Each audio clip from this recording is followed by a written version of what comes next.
Selamat pagi. Assalamualaikum warahmatullahi wabarakatuh.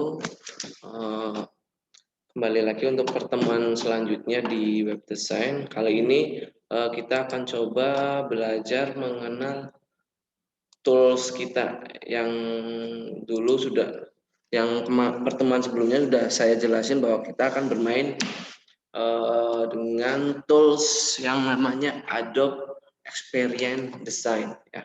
Adobe Experience Design itu yang buat adalah Adobe Corporation ya. Sebenarnya software ini masih dalam tahap pengembangan karena kenapa? Karena ini masih gratis. Jadi kalian masih bisa download gratis di website resminya tanpa harus berbayar atau pakai bajakan atau apa ya yang sudah seperti biasa kalian lakukan. Langsung aja ya kita masuk ke softwarenya. Nah, seperti biasa apa namanya di sini kalian itu nanti dipertemukan dengan awal mula ya, tampilan awal ya, home page istilahnya kayak gitu.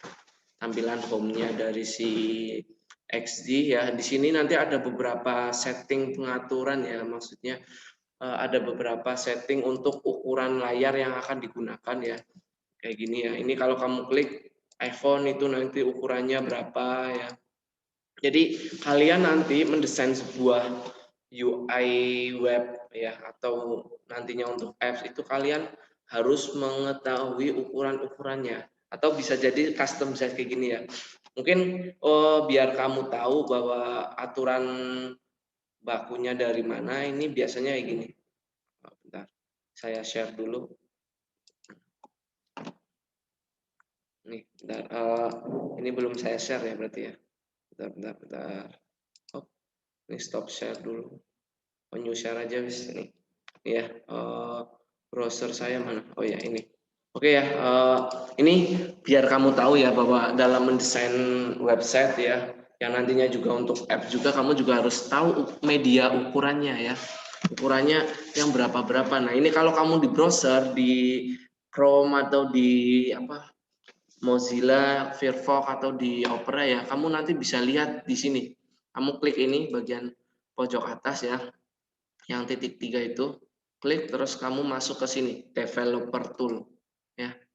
Nah, di sini udah sebenarnya nanti kamu bisa tahu ukurannya bagaimana. Ini nanti klik yang ini, toggle device toolbar.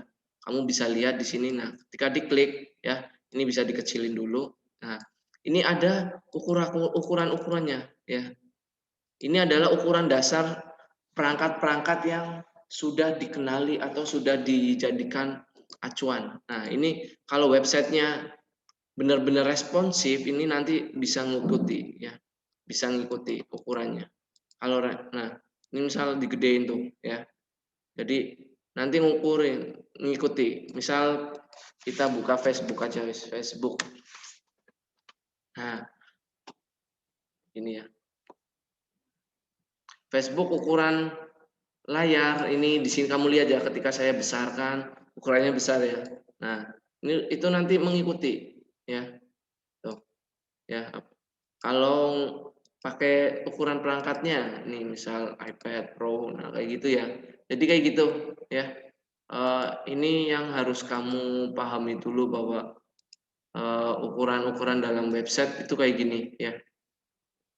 Ya, ini masih ukuran itu. Bentar. Ini harus saya kembalikan dulu. Ini masih ukur tampilan iPad ya. Ini kalau tampilan normal ya kita bisa banyak ya. Di sini ada ukuran-ukurannya juga. Kita bisa milih tuh ya. Tuh.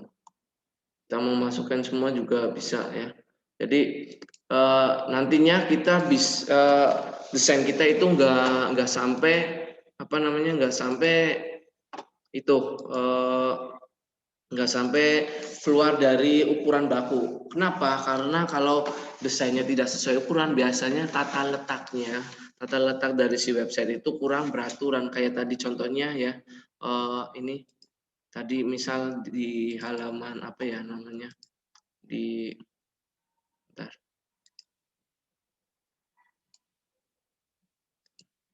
di halaman ini misal ini kalau apa namanya misal ya kalau ini websitenya dia website responsif dia tidak akan rusak berapapun ukurannya.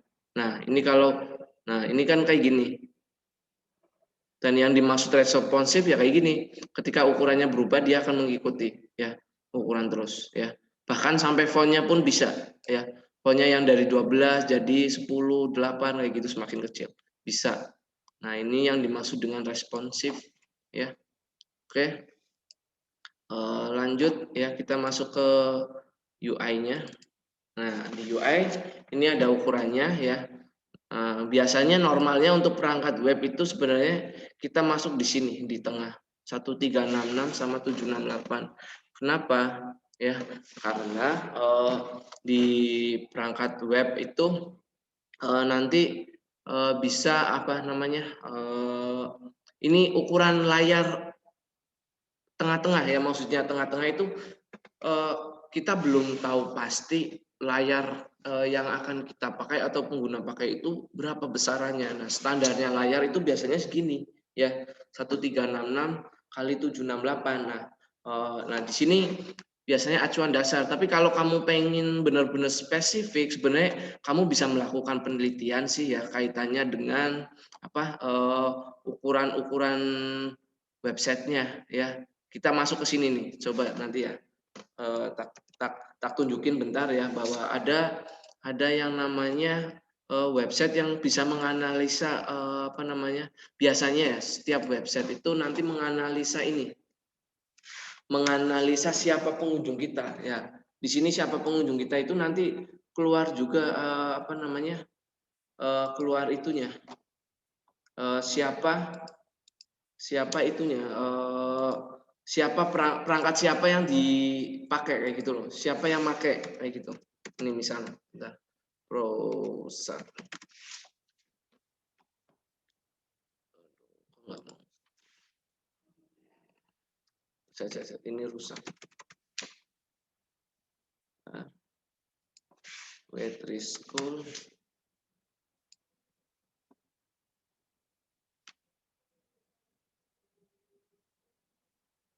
nah slash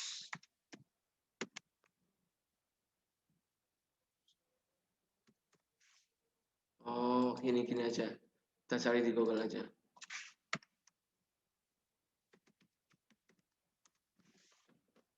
ini kurang satu nah jadi nanti di sini nih kelihatan dong siapa pengunjungnya ya sampai nanti displaynya. Nah, di sini nanti kita bisa nentuin spesifik ya. Biasanya kalau seorang developer dalam arti ini apa yang apa namanya usaha-usaha digital yang masih berkembang ya, yang unicorn, decacorn kayak gitu ya, saya lupa namanya. Nah, itu nanti ada tim analisis tuh, tim analisis siapa yang mengunjungi. Di situ sampai layar, sampai siapa umurannya pun biasanya IP-nya berapa, lokasinya di mana itu bisa kita ketahui di situ. Makanya itu nanti yang menjadi pertimbangan-pertimbangan desain selanjutnya adalah dengan mengetahui ukuran layar yang mereka mengunjungi ya siapa yang mengunjungi itu nanti pakai layar berapa itu kita bisa apa namanya bisa menentukan ya bagaimana layar itu kita atur ya. Nah, di sini ya. Jadi nanti kita bisa cek di sini ukuran berapa ini 1000. Di sini yang paling banyak adalah di bulan 2002 Januari ya. Ini mungkin di sini 2002 ini yang Chrome misal ya. Ini kalau yang 2021 Januari paling banyak adalah ukuran ini, ya kan? Nah, makanya saya bilang order high itu coba saya lihat, ya kan? Paling banyak adalah di sini. Paling banyak adalah sini. Iya, kenapa? Karena memang ukuran resolusi standar biasanya di angka ini, 1366 atau 7 kali 768 atau 1024 kali 768 itu kalau aspek rasionya ya, itu ya. Jadi kayak gitu. Nah, biasanya ini. Tapi yang enggak ya kalau lihat itunya persentasenya kan ya makanya saya bilang biasanya untuk Untuk layar default itu kebanyakan kalau untuk website adalah ini 1366 ya. Kalau untuk mobile itu biasanya 1024 kali 768. Nanti yang di bawahnya mengikuti ya.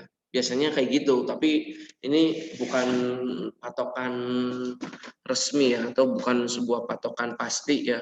Jadi ini nantinya kamu yang menentukan sendiri, seorang UI designer atau seorang UI designer yang menentukan sendiri siapa penggunanya dan perangkat apa yang biasanya dia gunakan kayak gitu ya.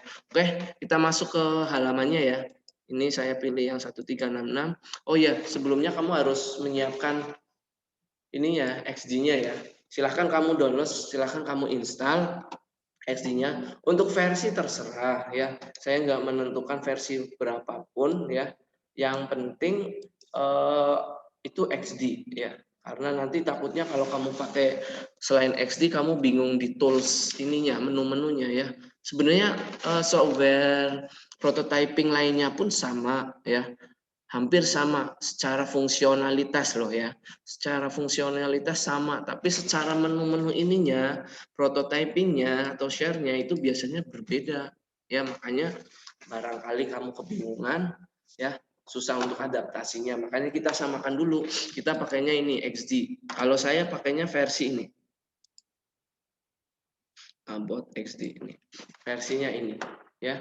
Tuh, ya ini 2432222. Jadi nanti silakan kamu download, kamu siapin ya.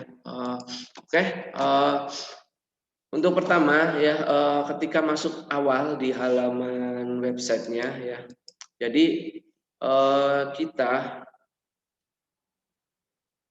kita bisa melihat ya tampilan awal di sini adalah toolbox-nya ya. Di sini ada beberapa properties yaitu untuk aset, terus layer sama plugin ya.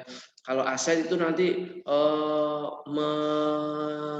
data ya, semua aset yang kita gunakan mulai dari warna. Jadi warna apa saja yang kita gunakan nanti di sini muncul semua ya. Jadi kalau misal ini saya bikin kayak gini satu warna, nah, kayak gini ya. Nanti biasanya keluar nambah kayak gitu ya. Apalagi kalau download tuh ya keluar ya langsung plus. Jadi ada abu-abu sama merah. Kenapa? Karena ini kalau nambah lagi, misal ini saya copy, paste ya, atau shift D ya. Alt kayak gini ya, alt ya. Control D.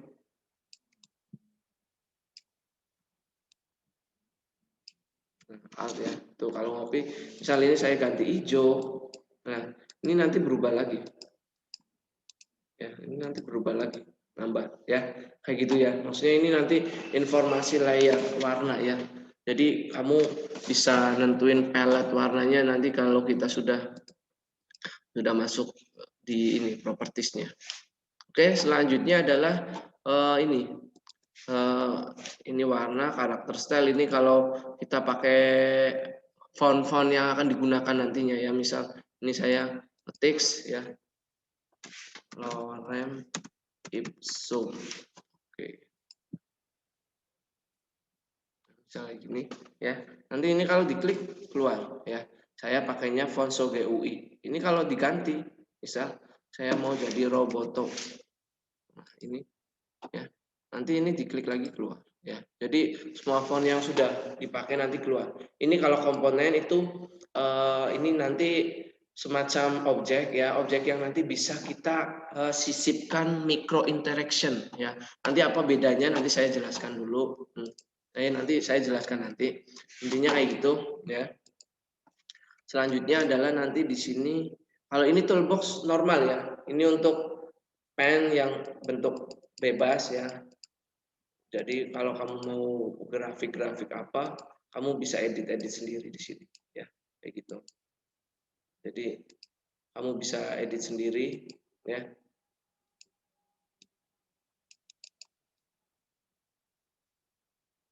Kayak gitu ya. Paling kayak gitu ya. Oke.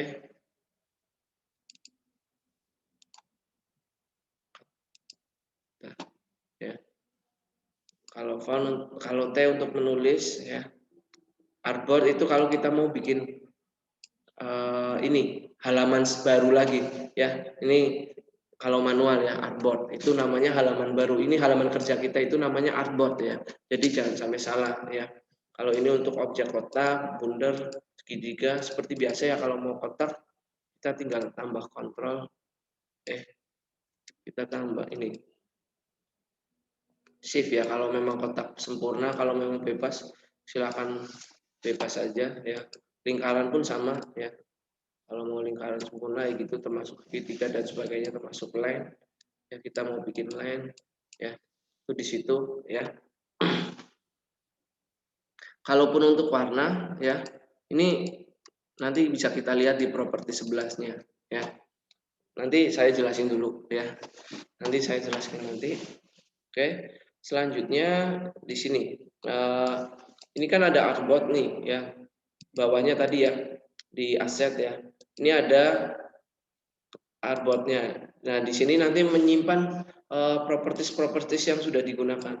Nah, misalnya tanggal 1. Jadi nanti kita bisa namain juga di sini ya. Biar enggak itu ya, misal ini button kayak gitu ya. Enggak nih kayak gitu ya. Jadi kayak gitu. Oke.